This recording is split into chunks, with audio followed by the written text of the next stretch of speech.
No DQ Galaxy, we are live with a recap of WrestleMania 40 Saturday. Night one of WrestleMania is in the books. We have a lot to discuss. Shout out to everybody watching this, whether it's live or on demand. I appreciate your viewership and support. If you would like to send a super chat, it is, of course, appreciated. I will get to them when appropriate. So if you send a super chat about the main event, I'm going to get to it at the main event. Trust me, I will get to every single super chat. Thank you all again for tuning in. WrestleMania. It was in Philadelphia. Sold out crowd. They announced over 70,000 fans in attendance. Long show. Not the longest WrestleMania, but a long event nonetheless. Let's get into it. Let's break it down, so to speak. We kicked off WrestleMania with a new signature opening, which I thought was really cool. Several people brought up how it's similar to the Marvel intro. I liked it a lot. I think it's one of the best ones they've ever done. Great new intro. Real quick here, Mr. Tito sent in a $5 super chat with a little quick plug. Thank you for that, Tito. Tito says, check out my night one WrestleMania 40 review column posted exclusively on No DQ, available right now. Read it after the show, obviously. Yes. So once you're done with this, head over to No DQ and check out Mr. Tito's instant review of WrestleMania 40. Thank you for that, Tito. Much appreciated. We had Triple H coming out at the beginning of the show. Triple H came to the ring and welcomed fans to a new era of WWE. We had our first match, which was for the World Championship, the Women's World Championship. Becky Lynch challenging Rhea Bloody Ripley. The band that performs Rhea Ripley's theme song played her entrance live. Becky's entrance was pretty cool, where they had excerpts from her book recited, and we had little graphics with the paragraphs. It was a nice intro, something different, something creative. Plug for her book, too. Becky has apparently been battling strep throat and was not 100% in this match. It was still a very good opening match. I enjoyed it. Both of them worked well together. Rhea Ripley just has tremendous presence. She is the total package. I'm not talking about Lex Luger, just in general, the total package, all the attributes. She's a superstar. She is a superstar. And dare I say, she has surpassed Becky Lynch as the number one female superstar in the company and among the biggest superstars in the company, period. Competitive match here for the championship. Becky was slapping Rhea. Rhea slapped her back. They fought back and forth. They were on the outside of the ring for a while. Becky tried to disarm her, but Rhea was able to escape. And then Becky applied another submission. Rhea powered out of it, delivered multiple power bombs, and then Becky recovered. They started exchanging blows. Rhea charged at Becky, but missed and hit the ring post. And then Becky went for a top rope leg drop, but Rhea countered it, applied what is called the poison trap submission. Becky managed to escape that. She did hit the manhandle slam, but Rhea kicked out. And then Becky was able to finally apply the disarm her, but then they flipped over the top rope. Rhea dropped Becky on the floor, and then Rhea got Becky back in the ring, came off the top with the frog splash. Becky kicked out of that. They went back and forth a little bit more, and then finally Rhea picked up the victory with the Riptide. I was 0-1 with my predictions. Some people think I was crazy, but For the past 6 months, I was thinking this was going to be the WrestleMania main event and Becky Lynch was going to end Rhea's run, even if it was unpopular. But hey, it is a new era. Maybe I'm just thinking with the Vince McMahon mindset that, okay, Rhea Ripley had a run for a while. Becky is still one of our cash cows. It's back to her with the title. But hey, I'm not complaining because Rhea Ripley is, like I said, the hottest female act in the company. And why stop now? Keep the momentum going with her. She is one of a kind. Glad to see Rhea Ripley still the champion and hope Becky Lynch is feeling better soon. Considering her condition, she put on a hell of a performance here at WrestleMania. Building Nexus sent in a $2 super chat. Good question here. Who will beat Rhea Ripley? That remains to be seen. Who else is there? She has gone through the Raw roster. Maybe eventually Jade Cargill gets drafted to Raw. That's a possibility. We do have the draft coming up. I like Jade as a choice. Maybe Bianca Belair gets drafted over. But if everything goes right with Jade, I think she's the one to go with. If Jade delivers in the ring as they're hoping, she would be a new star in the making by beating Rhea Ripley and becoming champion. We'll see what happens. I mean, would not shock me if a veteran ends up beating Rhea Ripley. More on that in just a little bit when it comes to veterans winning titles.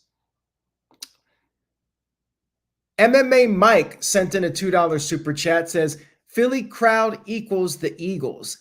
Don't show for the big one.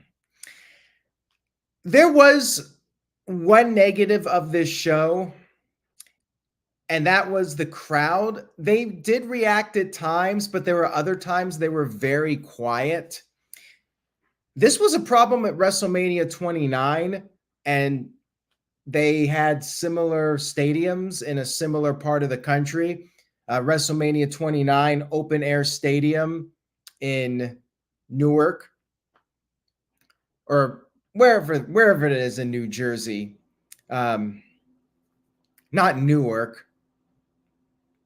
Man, I'm having a brain fart here, but near New York, in New Jersey. East Rutherford, that's it. Same type of atmosphere. Outdoor open air stadium, and it was cold. I remember it was cold for WrestleMania 29, and people were apparently not liking the cold too much. It was about 50 degrees for much of the show. And here was an annoying thing. Michael Cole kept bringing up the weather, which is the first time I can ever recall this on a WWE show. They kept showing graphics with the forecast and what the temps were. I'm like, am I watching the Weather Channel or WrestleMania? I'm not really sure.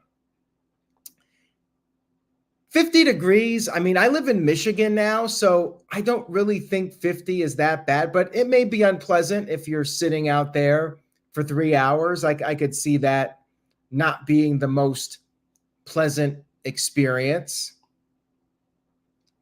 Anyways, that was a negative of the show.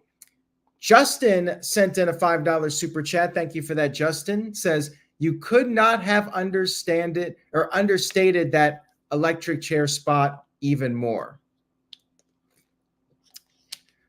Well, it was definitely a turning point in the match. Rhea Ripley with the electric chair, dropping Becky Lynch on the floor, and then it was pretty much done for Becky. I think she had a little bit more in her, but very, very solid match to open up the show. And next up, we had the ladder match, 6-pack challenge, 6 tag teams, and a lot going on in this match. It was very entertaining. It was at times a bit of a train wreck, as I would expect with 12 guys out there. Waller and Theory were up to their heel tactics, trying to climb the ladders right off the bat. And then everybody was trying to climb up the ladder and people were getting knocked off. And it was a bit awkward at times, but like I said, it was a fun match to watch. It was entertaining. And R-Truth doing his comedy where he was trying to tag in. He thought it was just a tag team match. And he came in, Miz tagged him so he would get in the ring. And R-Truth did all of his signature moves, including the AA to Balor on a ladder. And then R-Truth pinned Balor. Miz had to come in and tell him, hey, it's a ladder match. It's not a match where you pin somebody. Tyler Bate and Pete Dunne had some moments to shine, doing double moonsaults off a ladder to everybody on the floor. DIY had their entrance with the DX style logo for DIY. And during the match, they did a super kick. They did a pedigree. And then Theory and Waller managed to grab one set of titles. So I should say here, we had each set of titles in different parts above the ring. So they were not together. The titles were separate, which made it very obvious that this was going to end with split champions. Theory and Waller got the SmackDown tag team titles, and they were officially declared the SmackDown tag team champions. Waller got taken out of the equation for the rest of the match. He was power bombed out of the ring through a ladder bridge by New Catch Republic. And then Kofi Kingston laid out Ciampa on a ladder bridge. Xavier Woods jumped off the top with a flying elbow. New Day climbed the ladder. And then Kofi did the trust fall off the ladder to the other guys outside of the ring. Xavier was trying to win, but then he got taken out. New Catch Republic stopped Theory from trying to climb up. They took him out with a double burning hammer. Not sure if I said it was Theory or Waller. It was Waller who got power bombed out of the ring through a table. And then Theory got hit with a double burning hammer. Then Ciampa had a big moment where he gave Tyler Bate the air raid crash off the ladder all the way down. Big moment there. R-Truth tried to climb the ladder at this point. JD McDonough interfered. And then JD helped Finn Balor climb the ladder, but then New Day stopped him. New Day tipped over the ladder. JD fell all the way outside, crashed through two tables. Damian Priest then cleared the ring. He climbed the ladder, but then Truth stopped Priest, gave him an AA over the top rope, and then Truth climbed the ladder. Somehow, R-Truth managed to grab the titles, and thus R-Truth and The Miz are your new Raw Tag Team title or champions, new tag team champions. I was very happy. I said this weeks ago, I really wanted to see Awesome Truth win the tag team titles and have R-Truth. It was really cool. Miz climbed up the ladder and celebrated with R-Truth. I loved this. I thought this was really, really awesome to see R-Truth get this win. After all these years, you know, he's been booked as a comedy wrestler. Props to R-Truth, Ron Killens. I mean, he's been with the company now for so long, and he finally gets his flowers here at WrestleMania. Thumbs up for this match. I really enjoyed it, and I'm happy for Theory and Waller too. They finally get some gold on the main roster, and we'll see if they can be elevated now. I thought every team looked really good in this match also. Overall, it was a success, no doubt. We do have a few super chats here. Radrick Davis sent in a $2 super chat. Thank you for that. Says, Michael Cole was sounding like a weatherman. 50 degrees isn't cold. I agree with you. 50 is not that bad, but with heavy wind, and if you're just sitting down and not walking around, it can feel worse than it is. Teaching in Color X sent in a $2 super chat. Thank you guys for the super chats. Said, did they mention next year's WrestleMania location? They did not. They may do it on night 2. My guess is it will be Minneapolis, but that remains to be seen. Nothing is official until it's confirmed on television, but word on the street is that it will be Minneapolis, Minnesota. And a little bit of history. Hamp Connell sent in $2. Thank you, Hamp. Today in 2024, the streak ... is over. Yes, 10 years ago, The Undertaker's WrestleMania streak ended at the hands of Brock Lesnar. And hey, if Paul Heyman can say his name, then he's still not completely Chris Benoit. Shout out to Radrick Davis, who sent in another $5 super chat. Thank you for that. Says, is Priest cashing in on night 2? Also that broken ladder spot, LOL. Yeah, I forgot about that. Priest was up on the ladder, and the ladder just gave out on him, and he needed a new ladder. I would like to see it happen. I'm calling it that it's going to happen, and Priest's character is a complete moron if it doesn't happen on night 2 of WrestleMania. Needs to cash in on McIntyre after McIntyre wins the title. So that way you could set up McIntyre challenging Priest in Scotland at the Clash at the Castle in June. Anyways, let's move on. Next match, we had Rey Mysterio and Andrade teaming up against Santos Escobar and Dirty Dominik Mysterio. You had LWO and Legado del Fantasma out there. So everybody was out there. Everybody got their WrestleMania moment. Why didn't they just make this an 8-man tag team match with everybody in there, since they were all out there anyways? I don't know, but it was a good match. It did feel like this was one of the matches that suffered because of the lack of crowd heat. It did seem like the crowd died down quite a bit for this one. But we did get interference, as you would expect with those guys out there. And then we had Zelina going after Elektra Lopez. Elektra had gotten on the apron, and Zelina went after her, took her down with a moonsault. And then LWO, Legado were brawling on the outside of the ring. Joaquin Wilde did that thing where he gets himself launched up in the air and takes out everybody. That spot they did on NXT a couple months ago that everybody raved about.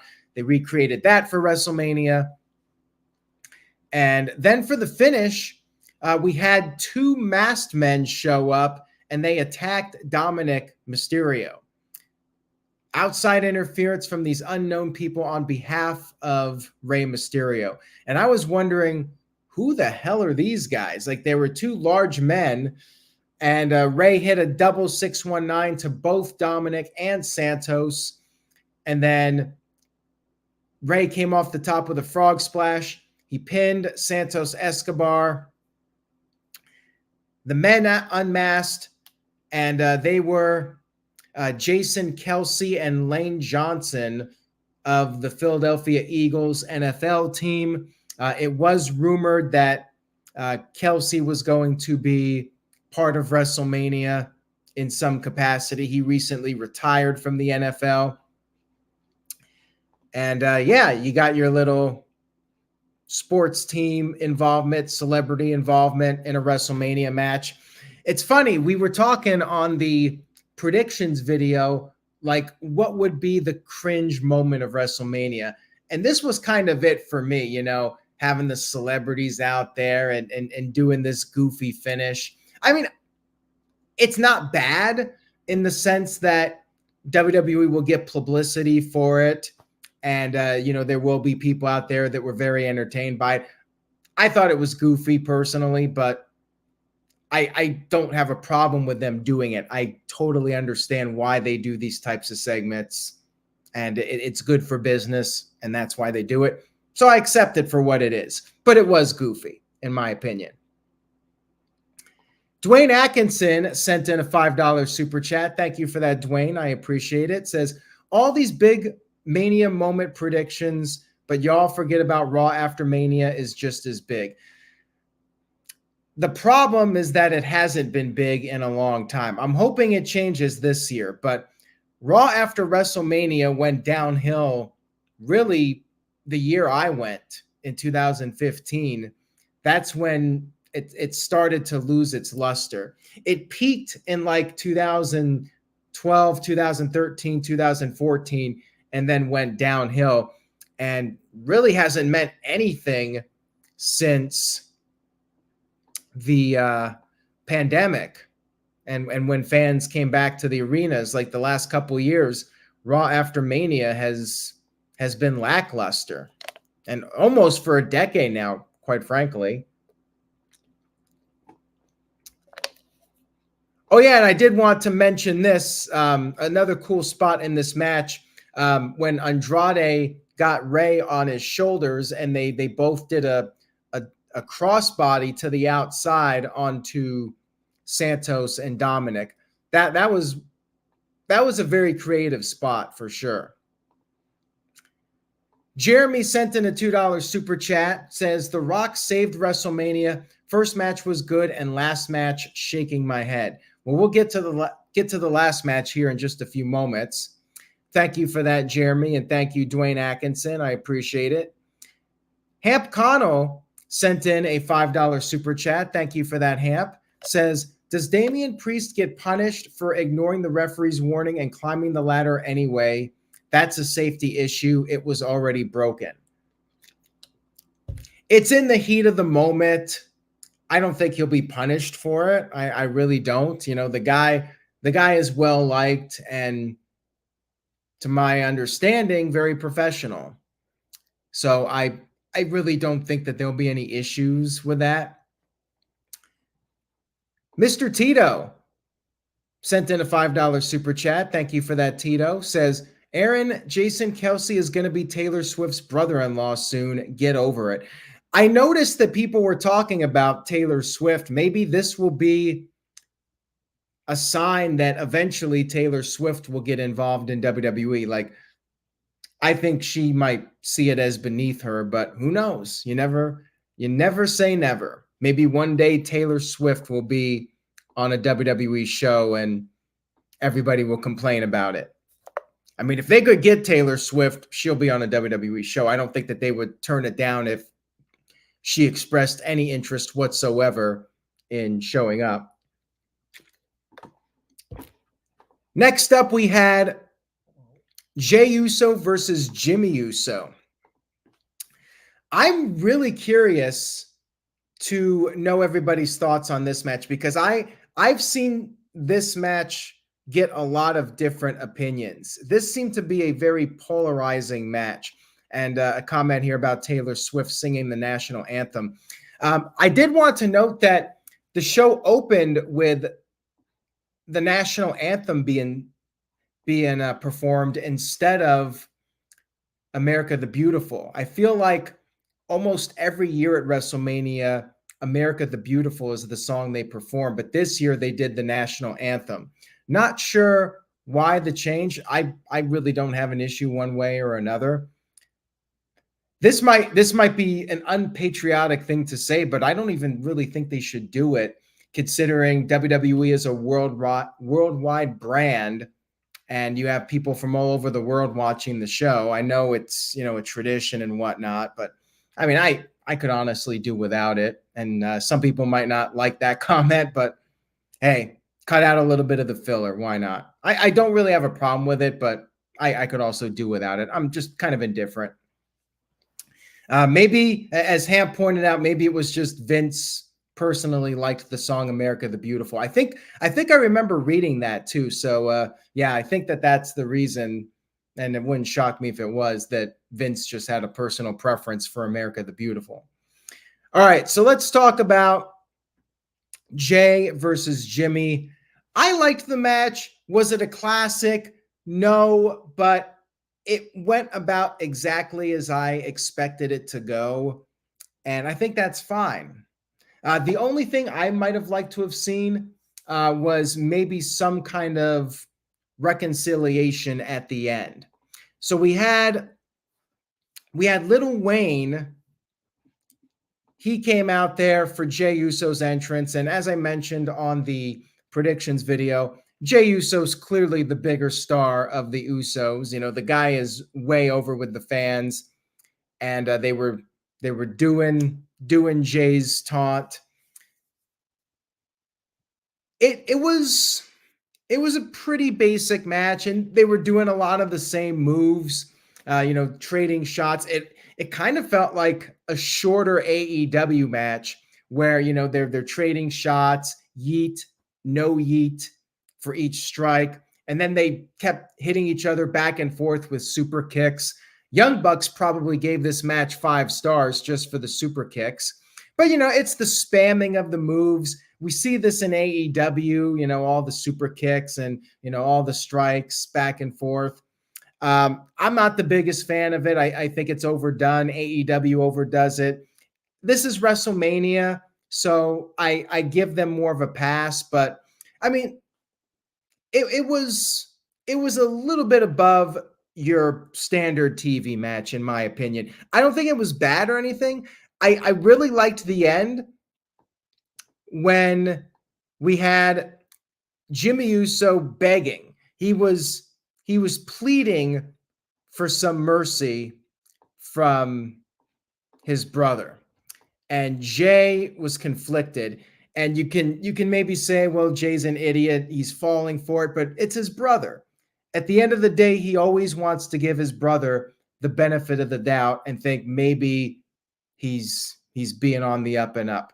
But of course, Jimmy wasn't. And it's okay because Jey is blinded by his real love for his brother. So from his perspective, you're like, okay, I got to give this guy another chance.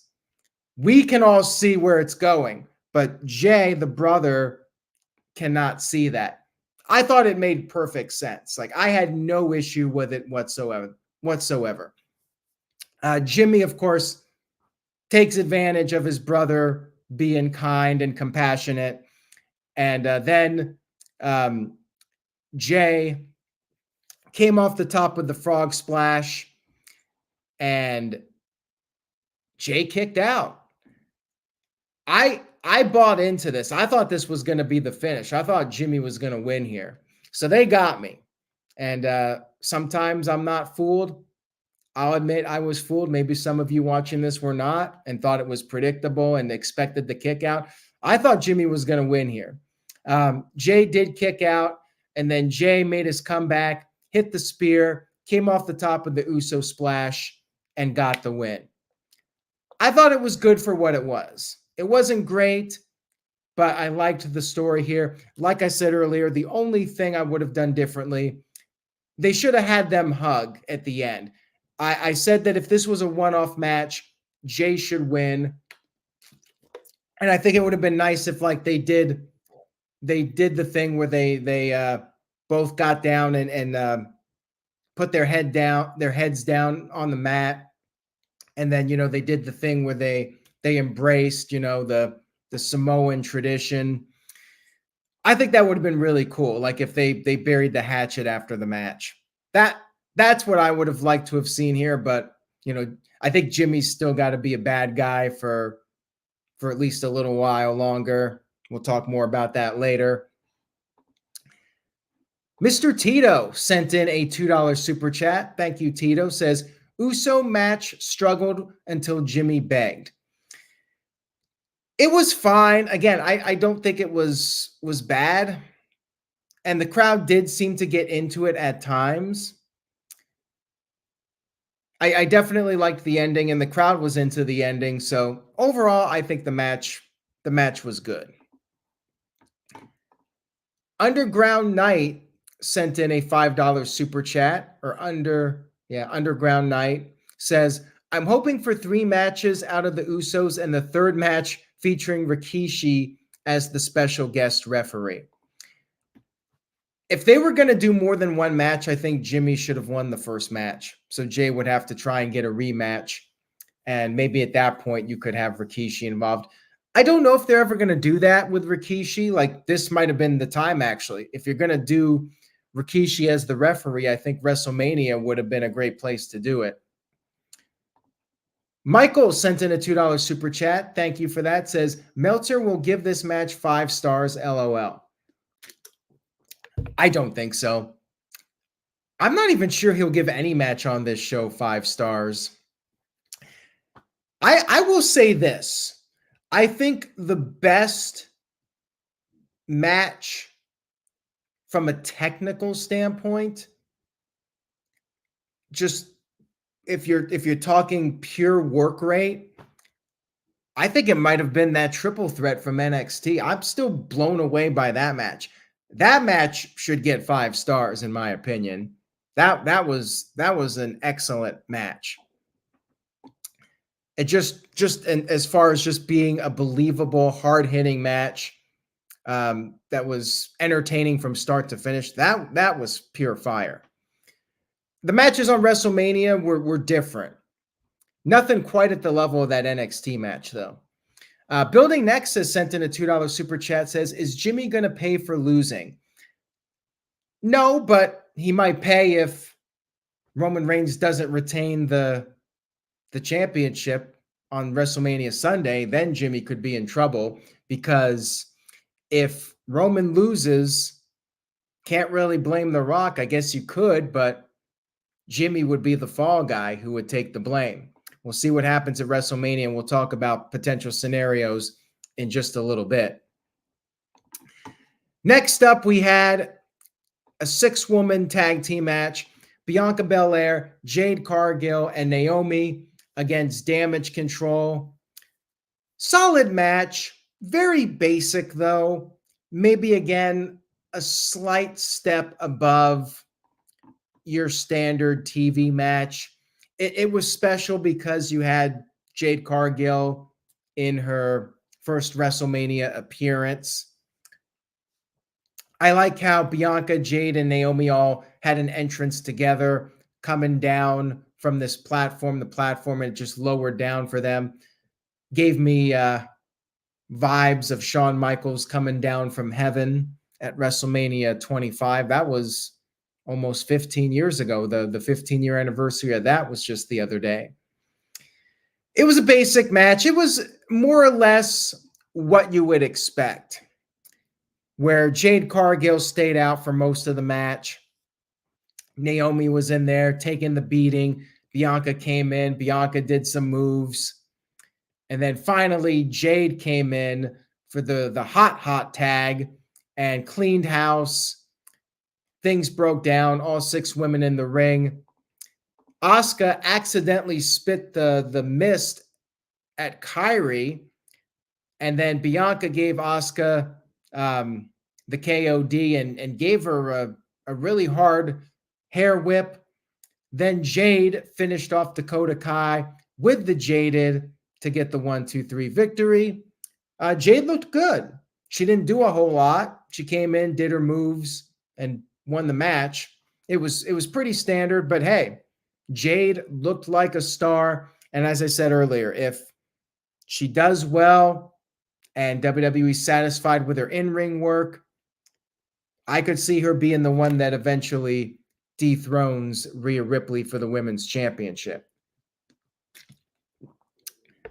All right, now we move on to the semi-main event. Gunther challenging Sami Zayn, or not challenging, defending the Intercontinental Championship against Sami Zayn. Now, here was the giveaway for me. Backstage, Sami Zayn has his family there, his wife, his young son. That's giveaway number 1, that Sami's winning.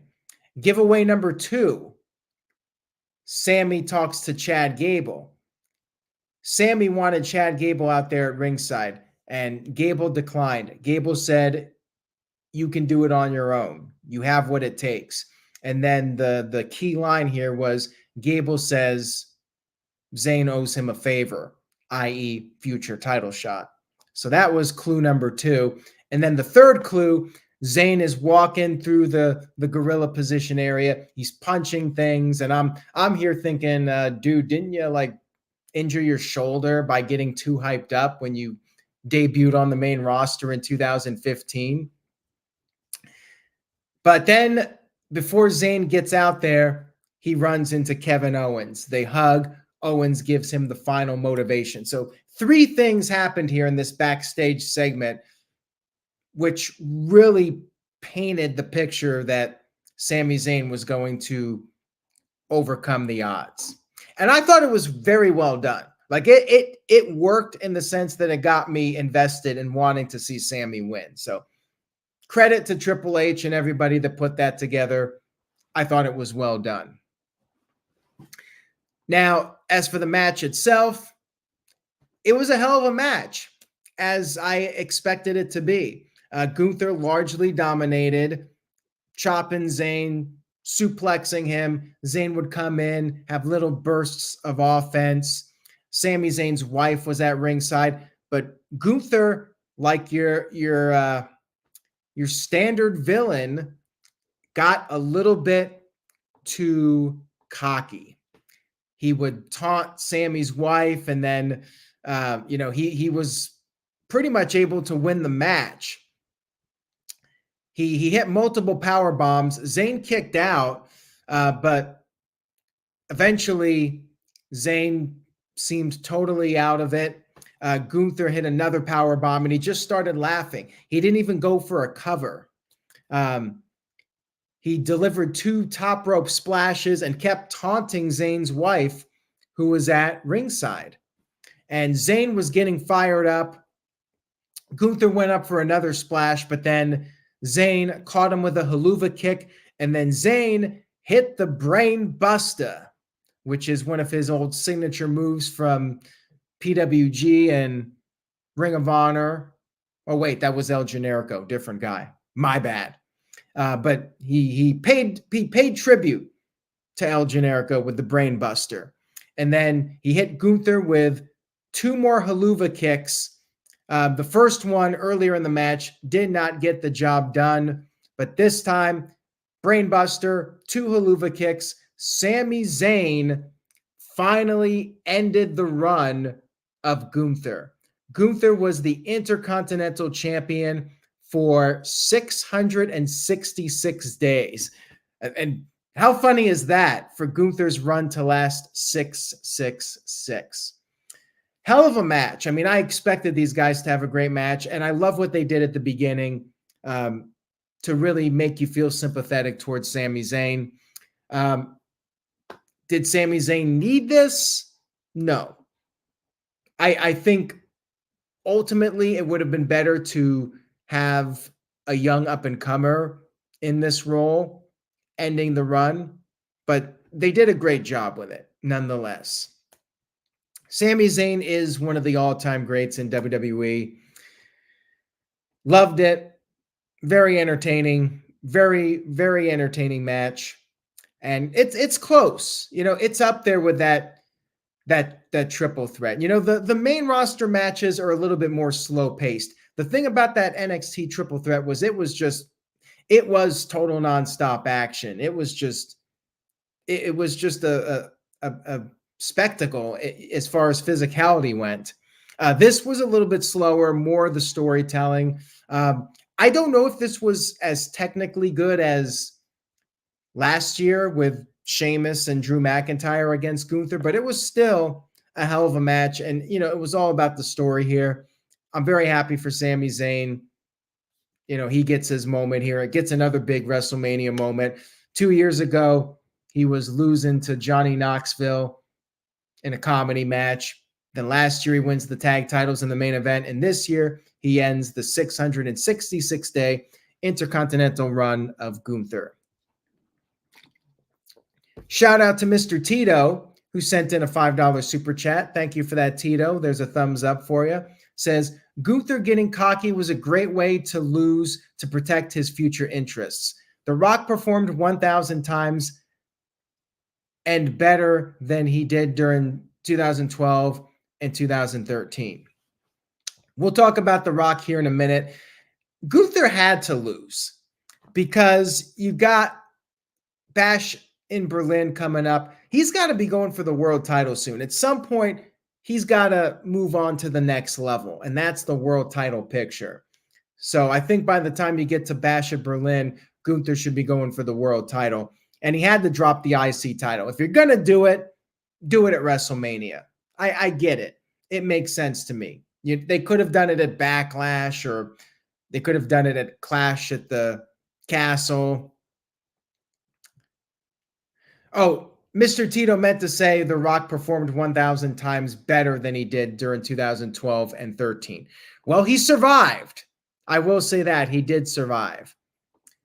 Shout out to Joe Schmo, who sent in a $2 super chat. Says, Bianca is the new Undertaker, undefeated at WrestleMania.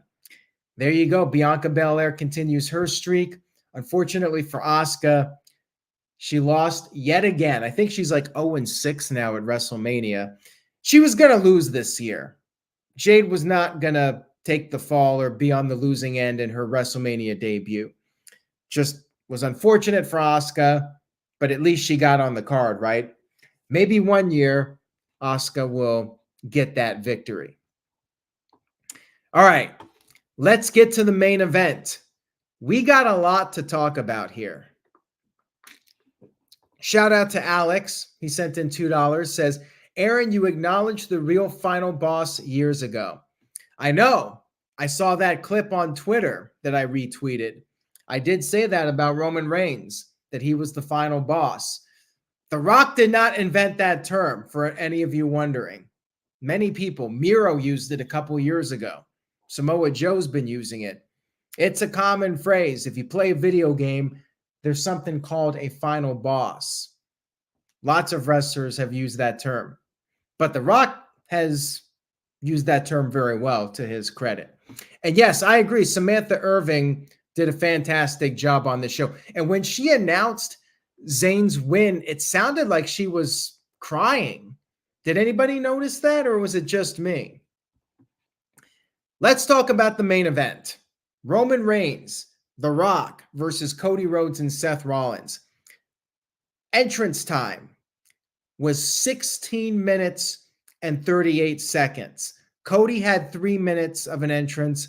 Rollins was 3 minutes 24. Rock was 5 minutes and 35 seconds. And Roman Reigns had a 4 minute and 38 second intro from the beginning of the music to the end. The Rock's entrance was badass. He had that Brahma bull that was designed on the stage, and it lit up in flames, and The Rock is walking through fire. Anytime you walk through fire, like, it's always going to be a really cool entrance. So The Rock had his People's Championship that he was given at the Hall of Fame ceremony by Muhammad Ali's wife.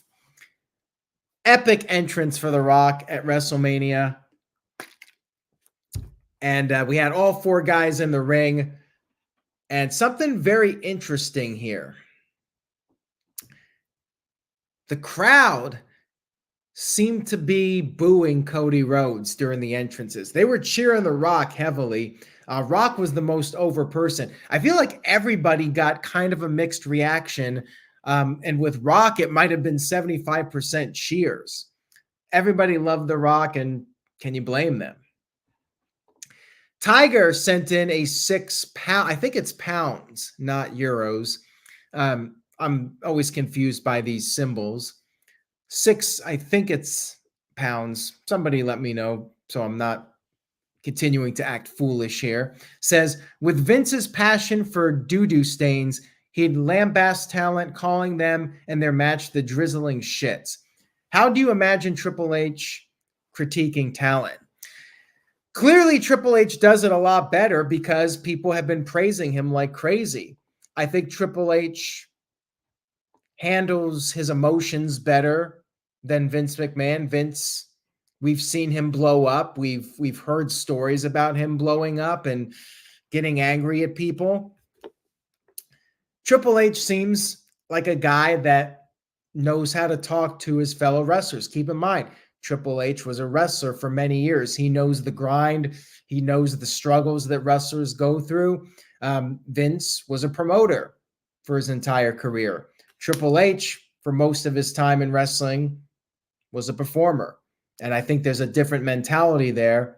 Triple H can relate to the wrestlers better because he was in their positions many times over the years. I think that's the big difference with them.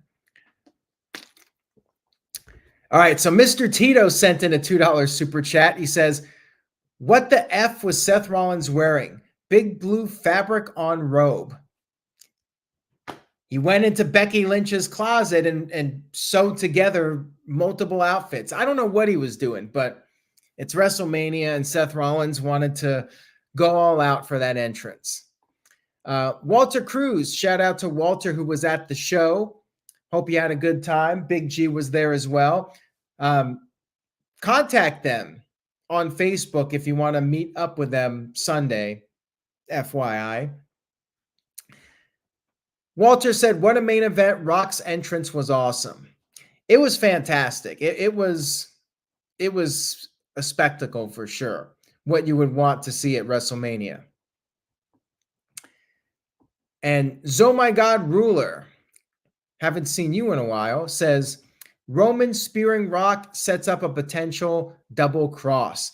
Yeah, we'll talk about that in a few moments. That was a great spot in the match, although I will say it was very obvious that this was going to happen. Like, it was too choreographed that it was coming. They screwed up with the camera shot. That's the problem.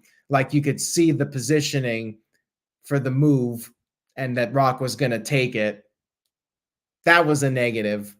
And I blame that on production. Like, for the most part, production was awesome on this show. I didn't really mention it. ZOMG Ruler said I've been broke. No worries, man. I appreciate the super chat. Thank you for tuning in. I do want to say this real quick. The production was excellent for the most part. I love the camera shots. And for Rhea Ripley and Becky Lynch, when they were going to each competitor with the camera and having one steady shot and, the blurred background, it looked fantastic. I really liked that a lot. And, they got champion and challenger graphics. Very well done. Overall production was fantastic on this show. One negative, though, that I want to add to just the look of the show. I know it's an outdoor stadium, but it was so dark. Like, you couldn't even really see the fans that well. I personally prefer when the arena is lit up and you can see the people. If you got it, flaunt it. And the fans are part of the show.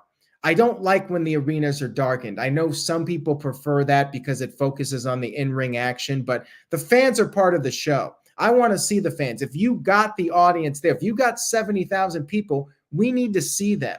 It reminded me of WrestleMania 37. And in that case, you didn't want to show the audience because there were all these scattered empty seats because it was the socially distanced crowd and you couldn't do full capacity. So I don't know if it's because of the outdoor stadium. I'm not sure what the deal was. And maybe the stadium lights were blinding people and they don't want to do that. I just wish we could have seen the fans a little bit more during the show. And it did not seem like they had much pyro either, so I'm not sure what that was about. We had the crowd popping for the start of the match, which is a good sign, although they did get quiet at times during the match. It was a long match. It was a 44-minute match. Was it too long? Probably. I don't think it needed to be as long as it was. And it was slow in the beginning. Like it moved almost at a snail's pace during the beginning. Long drawn out, feeling out process, and Cody tagging in, going at it with Reigns a little bit, and then Rock tags in. Rock's doing the just bring it taunt, bringing that back. And then Cody and Rollins double team the Rock. Reigns gets in there. They have another stare down. They were trying to milk the crowd, like Hogan and Rock from WrestleMania 18. Then everybody started brawling. They fought on the outside of the ring. And The Rock was telling the referee, "You better not count us out or you're fired." And Rock said he's not effing around. He actually used the F word. They missed it with the censors. I think the 44 minutes includes or doesn't include the entrances. So I think it was like an hour from the start of the entrances to the end of the show. Not entirely sure on that, though. But I know the entrance time was 16:38. Maybe somebody can clarify that with me while I'm doing this. How long from the beginning of the entrances to the end of the show? If somebody could do that for me, it would be much appreciated, just so I have an accurate number here. So they're brawling. Rock and Rollins are fighting in the stands, in the fans. And Roman Reigns and Cody are fighting by the stage. And then everybody eventually ends up back. Seth Rollins tweaks his knee, his bad knee. And it's obviously a work, part of the story of the match. Rollins is hurt. So now Roman Reigns and The Rock are targeting that bad knee that Rollins was out of action for earlier this year. They work on Cody for a long time. Eventually, Cody gets the hot tag. It took a while. Rollins had to hit a stomp to The Rock. Finally got to Cody. And then things start to pick up in the match. They start doing the big moves. Cody hitting the crossroads. Rollins hitting the stomp to Reigns. Rock ended up pulling out the referee. Rock was doing whatever he wanted. Basically, he was calling the shots. And to be fair, Michael Cole was on commentary. We're all thinking it, and Michael Cole says it. He's like, well, this is just a Bloodline Rules match right now. So, why not just make this Bloodline Rules? You're doing it anyways. Why even give Cody a chance? Because Rock's in control. It's kind of like the heel authority figure angle where they can really do whatever they want, but then they're also playing by the rules. So it's, kind of have to throw logic out the window in these scenarios. It's always like when you have the heel referee, and the heel referee can just do a fast count and end the match. But then the heel referee counts too. And when the guy kicks out, he stops the count, even though he doesn't have to. So it's kind of silly. You kind of have to check your brain at the door here and just go with the flow. But yeah, Reigns gives Cody a low blow, spears Cody. Rock got the referee back in, and Cody was somehow able to kick out. And then Rock tags back in. They fight on the outside of the ring. And Rock and Cody end up on the announce table. Oh, actually, before that, I forgot to mention this. So the spot that we were talking about earlier, Roman was going for a spear to Cody, accidentally hit The Rock. And as I mentioned, it was obvious this was going to happen by the camera shot, and you could see them getting into position for it. Cody and Rollins hit dueling pedigrees. Both Reigns and Rock kicked out. The referee was counting out both Reigns and Rock, which was weird. Did not make any sense. What if the illegal guy didn't kick out? Would that be the end of the match? Why was he doing a double pin?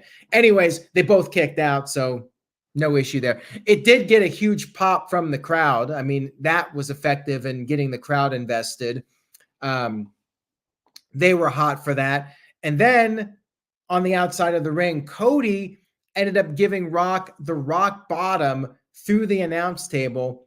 Pretty cool that Rock was taking a bump like that at his age, and also when he's got the movie coming up that he's going to be filming, and he doesn't want to risk getting hurt. I thought that was a lot for The Rock to do that. Rock was in great shape. Looks great for a guy his age.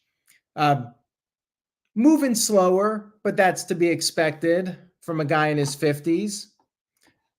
Kind of gave me like Hollywood Hogan vibes, where like he can't go at the level of when he was younger, but he's still got that presence. He's still in phenomenal shape, which Hogan was in the late 90s.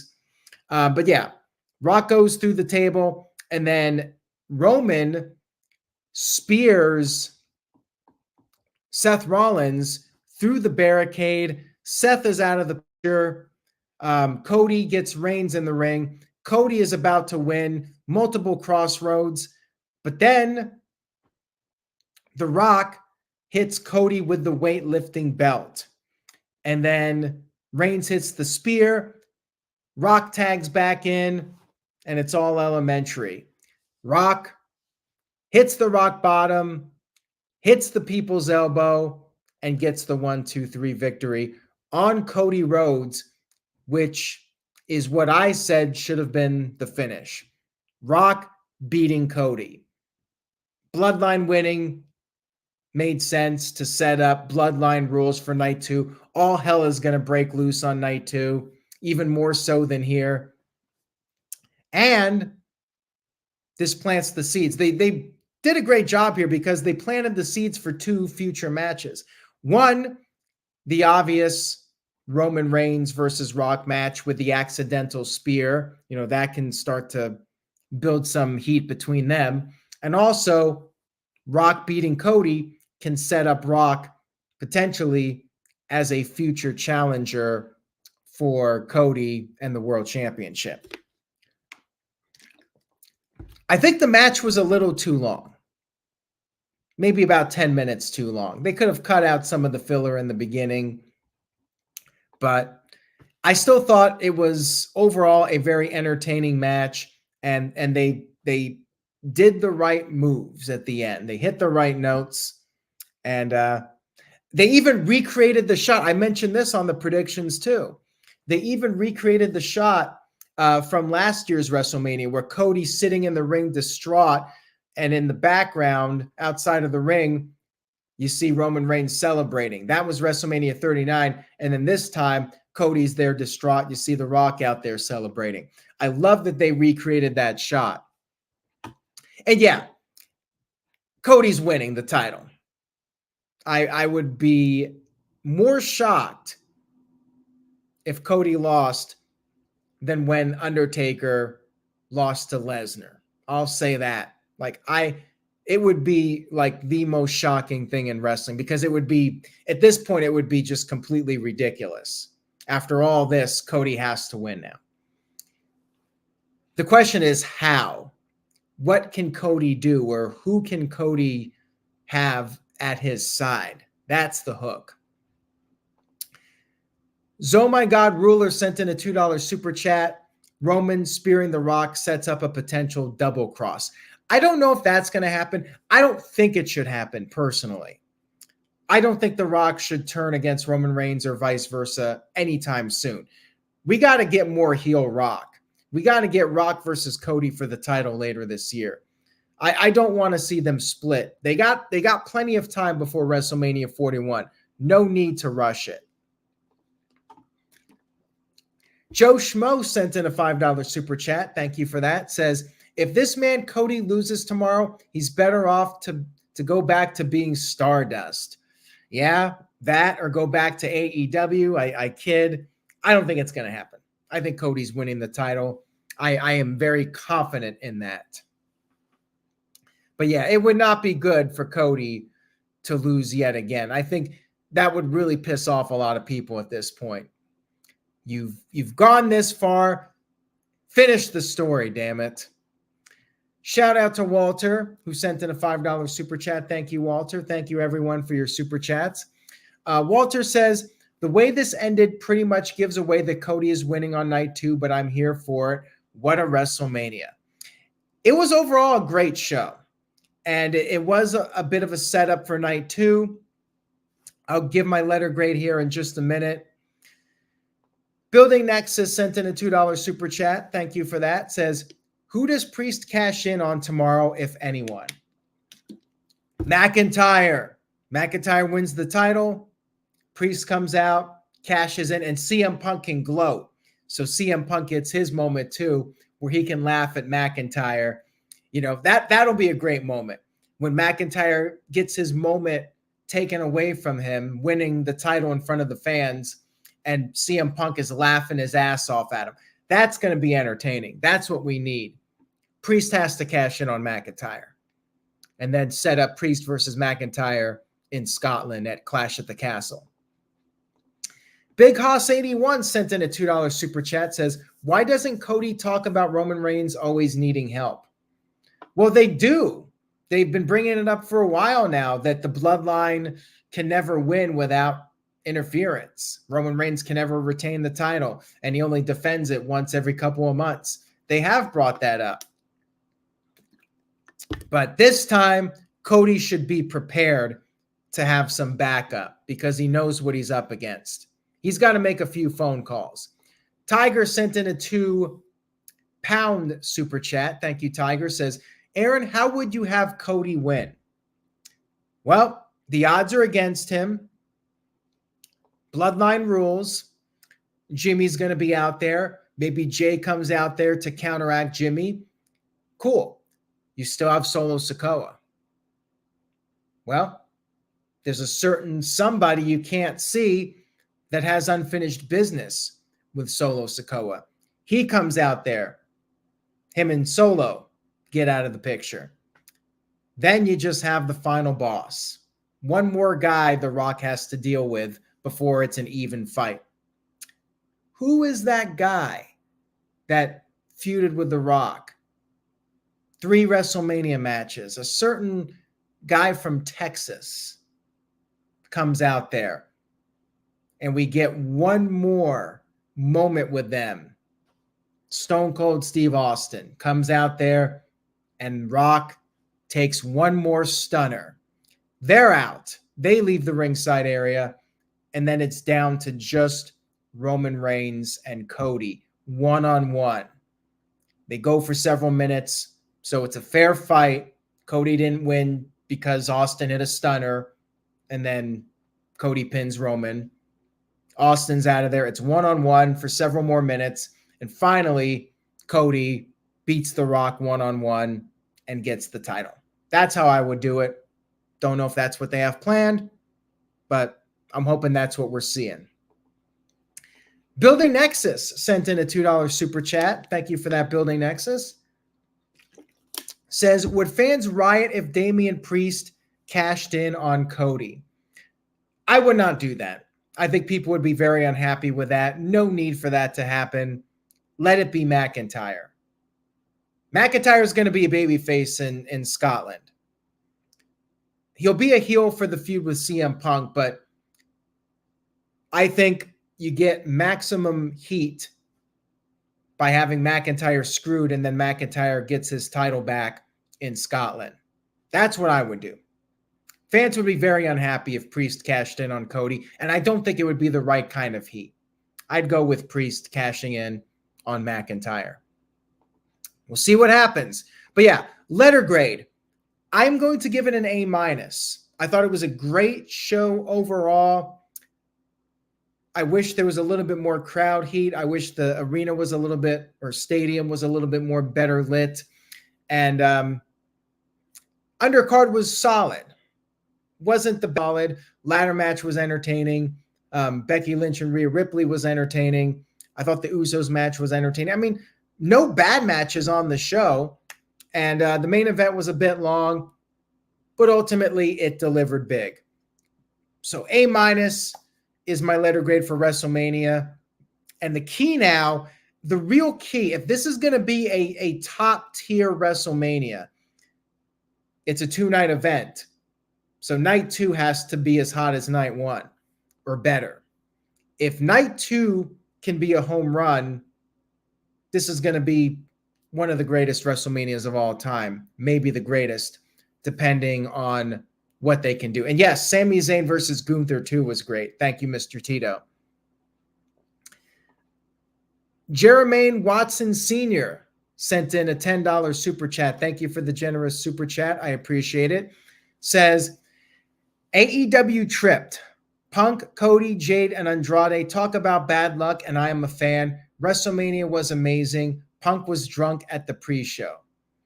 Well, CM Punk is straight edge. By the way, we had so many sponsors during this show. Like every match had a sponsor. I'm glad the Prime logo wasn't too much of a distraction. They didn't use a colorful logo, and I thought it was okay. It didn't really bother me, the Prime logo, like I thought it might.